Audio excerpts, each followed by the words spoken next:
भाजपा वालों को एक आदत सी है हर चीज में जवाहरलाल नेहरू को जिम्मेदार ठहराने की। पहलगाम हमला हुआ, उसके बाद बीजेपी वालों ने अपने नाकामी का ठिकरा कांग्रेस पर फोड़ने की पूरी कोशिश की, लेकिन इसमें वो कामयाब नहीं हो पाए।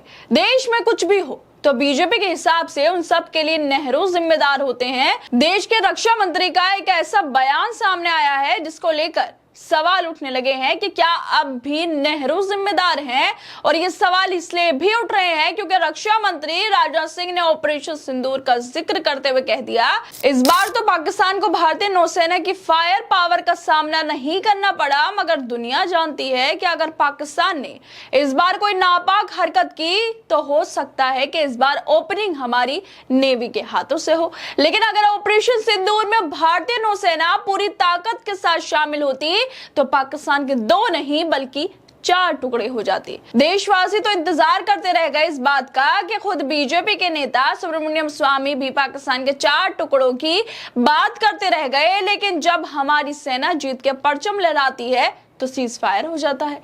लेकिन फिर भी स्वदेशी एयरक्राफ्ट आईएनएस विक्रांत में नेवी अधिकारियों को कर्मियों को संबोधित करते हुए रक्षा मंत्री ने कहा कि पाकिस्तान के हक में यही बात होगी कि वो अपनी जमीन पर चल रही आतंकवाद की नर्सरी को अपने हाथों से उखाड़ फेंके। इसकी शुरुआत उसे हाफिज सईद और मसूद अजहर जैसे आतंकवादियों को भारत के हाथों में सौंपकर करनी चाहिए। ये दोनों ना सिर्फ भारत में मोस्ट वांटेड टेररिस्ट की सूची में है बल्कि यूएन की डेजिग्नेटेड टेररिस्ट की लिस्ट में भी शामिल हैं। राजनाथ सिंह ने आगे कहा कि हाफिज सईद मुंबई हमलों का गुनहगार है। मुंबई हमलों में एक आरोपी तावुर राणा को पिछले दिनों भारत लाया गया। पाकिस्तान की तरफ से बाबा बासित की पेशकश की जा रही है। पाकिस्तान वाले याद रखें कि इस बार हमारी नौसेना ऑपरेशन सिंदूर में शामिल होती तो पाकिस्तान के 2 नहीं बल्कि 4 टुकड़े हो जाते। 1971 के युद्ध का जिक्र किया गया जब भारतीय नौसेना की कार्रवाई से पाकिस्तान का बंटवारा हुआ था। 1971 इसका गवाह है, जब भारतीय नौसेना ने कार्रवाई की तो पाकिस्तान से 2 टुकड़े हो गए थे। अगर ऑपरेशन सिंदूर में नौसेना पूरी क्षमता से उतरती तो पाकिस्तान का हाल 1971 से बुरा होता।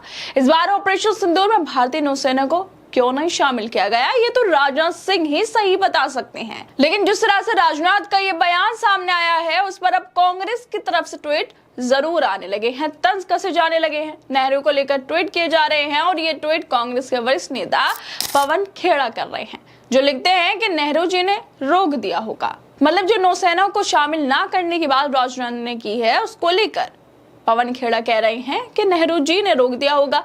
बीजेपी वाले हर चीज के लिए, अपनी नाकामी के लिए नेहरू को कांग्रेस को जिम्मेदार बताते हैं, तो राजनाथ के इस बयान पर पवन खेड़ा खुद ही लिख रहे हैं कि ऑपरेशन सिंदूर में नौसेना को शामिल होने से नेहरू जी ने रोक दिया होगा। शायद क्या वाकई नेहरू जी का फोन आया था बीजेपी वालों को, या ऑपरेशन सिंदूर में नौसेना को शामिल ना करने की वजह नेहरू ही है।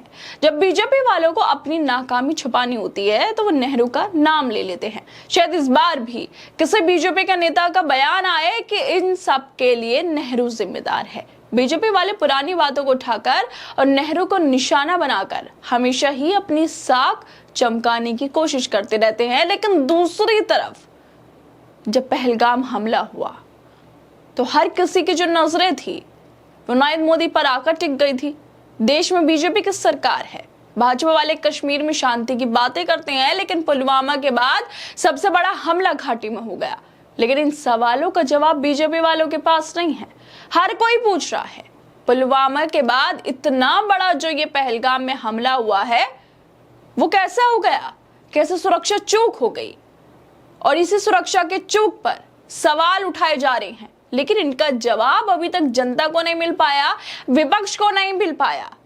लेकिन ऑपरेशन सिंदूर चलाया गया, आधी रात में पाकिस्तान के ऊपर हमले किए गए, आतंकवाद को नेस्तनाबूद किया गया। लेकिन बाद में पता चला, जयशंकर का बयान सामने आया कि हमले की जानकारी तो पहले ही पाकिस्तान को दे दी गई थी।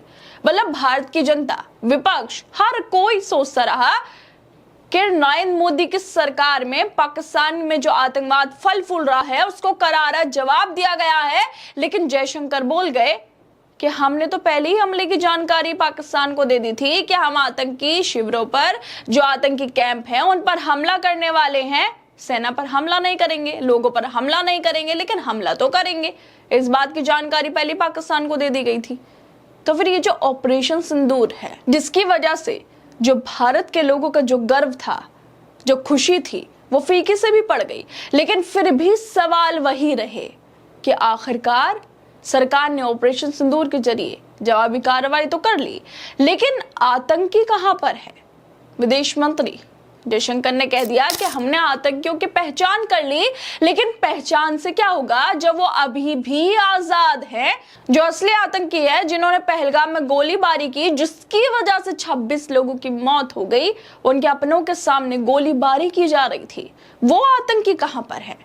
उन आतंकवादियों की पहचान तो कर ली गई, लेकिन पकड़ा अभी तक क्यों नहीं गया है? 1 महीने से ज्यादा हो गया है पहलगाम में जब ये घटना हुई थी, लेकिन अभी तक जीरो टॉलरेंस की बात करने वाली सरकार उन आतंकवादियों को नहीं पकड़ पाई है। आखिरकार वो आतंकवादी है कहां छिपकर बैठे हैं कि पहचान तो हो गई, लेकिन पकड़ में नहीं आ रहे हैं। और अब दूसरी तरफ राजनाथ सिंह साहब जो हैं, वो ये बयान दे रहे हैं कि अगर हमारी नौसेना शामिल होती तो पाकिस्तान के 4 टुकड़े हो जाते। हम लोग तो इंतजार करते रह गए, जनता पूरी इंतजार करते रह गई, विपक्ष इंतजार करते रह गया कि इस बार तो पाकिस्तान के जो आतंकवादी हैं सबको मिट्टी में मिलाया जाएगा। लेकिन फिर अमेरिका की तरफ से ट्वीट आ गया कि सीज़फायर हो गया। हमारे किसी अधिकारी ने नहीं बताया, भारत सरकार के किसी मंत्री ने नहीं बताया, सेना की तरफ से कोई आधिकारिक ट्वीट नहीं आया, लेकिन ट्रंप की तरफ से आ गया कि सीज़फायर हो गया है। अब दोनों के जो बीच तनाव है, भारत पाकिस्तान के बीच, और जो कार्रवाई की जा रही है वो रोक दी जाए। और साथ में ट्रंप ने यह भी कहा कि मैंने व्यापार की धमकी दे डाली, इस वजह से सीज़फायर हो गया। ये सब बातें हैं जिन पर सवाल उठाए जा रहे हैं, और राजनाथ सिंह जो बयान दे रहे हैं उस पर भी यही सवाल उठ रहे हैं कि नौसेना को ऑपरेशन सिंदूर में शामिल क्यों नहीं किया गया, क्या इसके लिए भी नेहरू जिम्मेदार हैं? दोस्तों, आप लोगों को क्या लगता है, जिस तरह से पहलगाम हमला हुआ उसके बाद सवाल उठे, ऑपरेशन सिंदूर हुआ तो लोगों को गर्व महसूस हुआ कि पाकिस्तान के जो आतंकी हैं उनको मिट्टी में मिला दिया, लेकिन फिर जयशंकर ने जो गर्व था इसको फीका कर दिया, ये बताकर के हमने हमले की जानकारी दे दी। और अब राजनाथ सिंह कह रहे हैं कि अगर नौसेना शामिल होती तो 4 टुकड़े हो जाते, 71 में 2 हुए, लेकिन अब 4 हो जाते। भारत के लोग तो इंतजार करते रह गए, लेकिन फिर अमेरिका की तरफ से ये भी बयान आ गया कि सीज़फायर हो गया है। आप लोग क्या लगता है इन पूरे मुद्दों को लेकर, इन पूरी कड़ियों को लेकर और इस वीडियो को लेकर? हम अपनी राय जरूर दें, और बाकी तमाम खबरों को देखने के लिए जुड़े रहिए हमारे साथ।